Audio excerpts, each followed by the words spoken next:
kumusta kayo? I hope na okay kayo. May Christmas tree na kami. Nagawa ako ng advent calendar para kay hubby and then wala yung Christmas tree namin. The reason why wala kaming Christmas tree dito sa aming living room, kay nilagay namin siya sa balcony.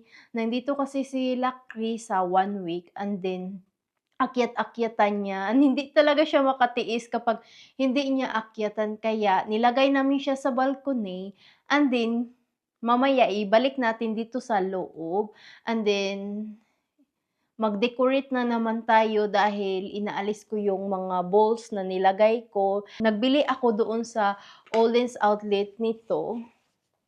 Ang una nating i-open kay yung regalo ng aking classmate ko. Binigyan niya ako today. Ipakita ko sa inyo. Binigyan niya ako ng candles, earrings para sa Christmas, and then para sa pangbuhok. Na-open ko na yung perfume na binigay niya. Ito yung lagayan. And then, ito yung nasa loob. Hala, ang aesthetic. Tingnan niyo siya. Grabe ka heart. Ay, try natin to. Ah! Ang bango. Mabango na tayo. Ay, thank you.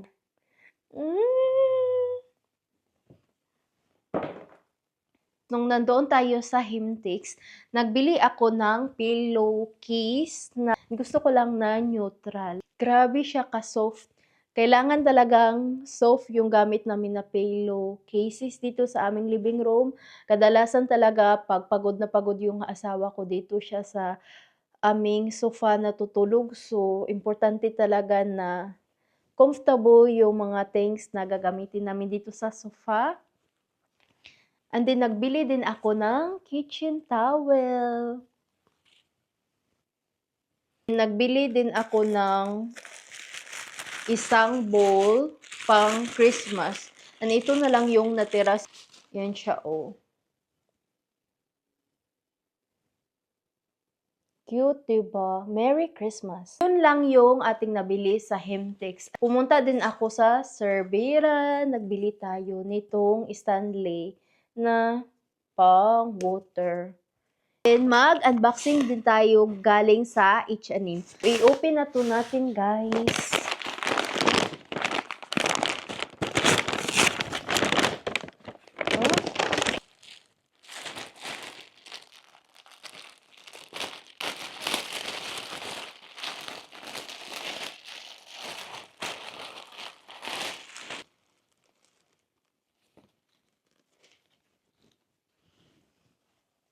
Nagbili ako ng skirt. Kaso sobra siyang manipis. Good to siya pang summer. Pero grabe naman katibay yung tila niya and mas okay to siya kapag ting summer. And then bumili din tayo ng pangtaas. Same to sa aking sinusuot, ganyan yung style niya. Pangtaas lang to, yung suot ko ngayon kay dress. Ang grabe ka, soft. Yung tila niya, parang gusto mong matulog nito. Grabe ka, soft. And then, makapal siya. Oh my God. Nakaka-excited na suotin ko to sa school. Or kahit saan ako pupunta. Wala talaga akong pili na sa aking mga damit bitaw na binili ko. Wala ng occasion, hindi ako mag-antay ng occasion. Pwede lang naman ako magsuot ng bago kapag pumunta ako sa library, pumunta ako sa school, or mag-me time ako, walking sa city, or mag-coffee ako. I-feel ko yung aking mga magagandang feelings na suot-suot ko yung damit na gusto kong suotin. Kasi kapag occasion yung aantayin mo na may bago ka, minsan hindi matuloy. So, why not, 'di ba? Gagamitin mo yung mga new na mga damit mo or gusto mong suotin, wag na mag-antay ng occasion. And then nagbili din ako ng medyas na manipis. Yan yung mukha niya.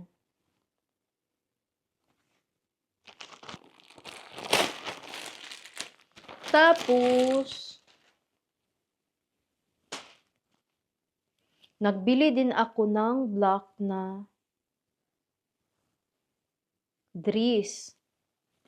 Pakita ko na lang sa inyo yung picture dito, yung dress na to.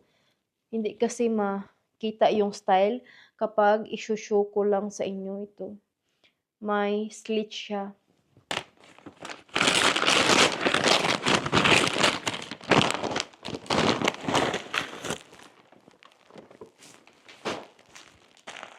Same-same lang naman to siya guys na pants and then tops.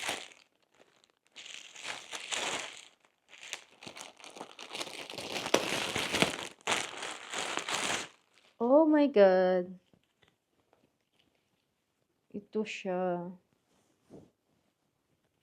Ang hilig ko talaga sa beige or white na kulay. So, wag na kayong magtaka kapag yung mga gamit ko kadalasan beige or white or neutral. Hindi siya gaano kakapal, pero grabe siya ka-soft and maganda sa feeling sa skin. Kaya, ang ganda talaga nito pang bahay. And then ito, same lang to siya. Different lang ng kulay.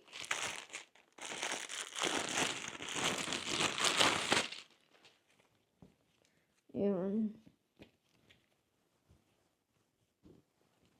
Grabe siya ka-soft sa skin. Oh my God. Perfect talaga to pang bahay kapag ting winter na. Winter na yata ngayon, pero ang late ng snow. Wala pang snow dito sa amin na area. Pero sa ibang banda ng Sweden, may snow na. Last year, ang kapal ng snow. Ngayon, wala pa talaga. And then, same din to na pants. Kulay lang yung diferensya.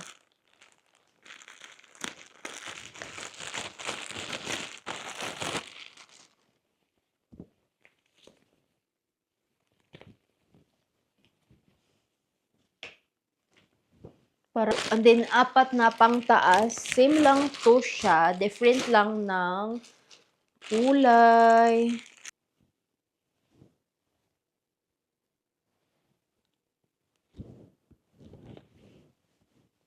Grabe ka soft. Grabe siya ka soft sa skin. Perfect talaga to siya pang bahay. How many times na akong nagsabi ng perfect pang bahay? Green. White. Black. Ito yung gift natin kay Habi. 23 na lang, nag-open si Habi ng isa kahapon. So, yung roll ng 24 na regalo or advent na kalendar, everyday mag-open. Nakaka-happy and nakakatuwa. Grabe talaga yung effort na gagawin mo kapag maggawa ka ng advent calendar. Pag-isipan mo, tapos pagbili mo, and then hindi madali na pagbalot bitaw. Akala ko lang talaga madali siya, pero hindi. So imagine, nag-start ako mga almost 2 PM and then umuwi ako almost 5 PM. And then nag-start na ako na magbalot.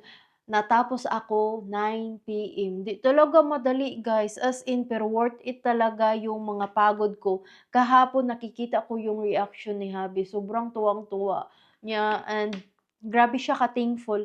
Alam niyo yung ano, yung nakuha niya kahapon, candy na paborito niya and yung reaction niya ganito.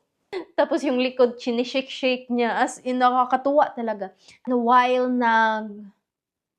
pili-pili bitaw ako ng mga pangregalo ni Habi, ang dami ko talagang mga stores na napuntahan. Isa sa store ay yung The Flying Tiger. Nakakita ako ng pang-journal. Nag-focus lang talaga ako sa mga regalo kay Habi, kaso hindi ko talaga mapigilan na hindi magbili basta pang journal talaga. Bumibili talaga ako. So, yung isa, itong green na 'to, the self-care journal, and then yung isa naman ay the thoughtful journal.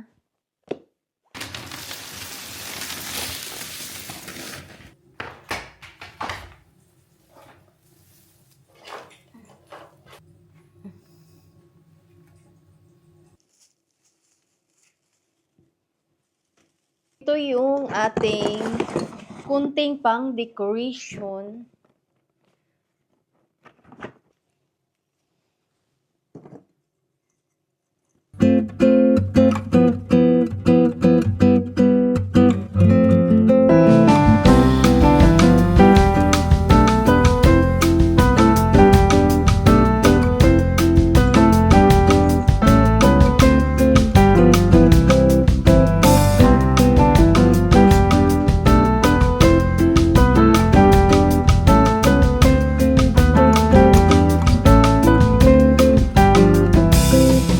Tapos na natin yung Christmas tree, and then ilagay na natin yung mga regalo natin para kay hubby. Itong lahat ng nakikita nyo na regalo, kay hubby pa lang to. Hindi pa ako nagbili ng regalo para sa parents niya, and then sa aking mga friends. And then sa family ko naman, hindi na ako mag-isip ng regalo. Magbibigay na lang ako ng pera para makabili sila ng gusto nilang bilihin.